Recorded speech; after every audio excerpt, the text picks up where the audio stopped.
मरियम नवाज़ चयो आहे त इमरान ख़ान वींदड़ जी गिची ऐं ईंदड़ चीफ जा पेर पकड़ींदो आहे।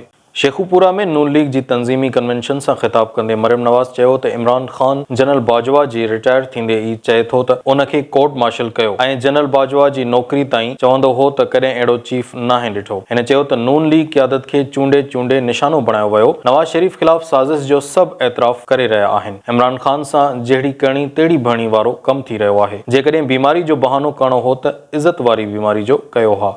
संदसि मूजिबि काल्ह साकिब निसार इमरान ख़ान जो सादिक ऐं अमीन जो सर्टिफिकेट वापसि वठी छॾियो। चए थो त इमरान ख़ान खे मुकमल सर्टिफिकेट न ॾिनो।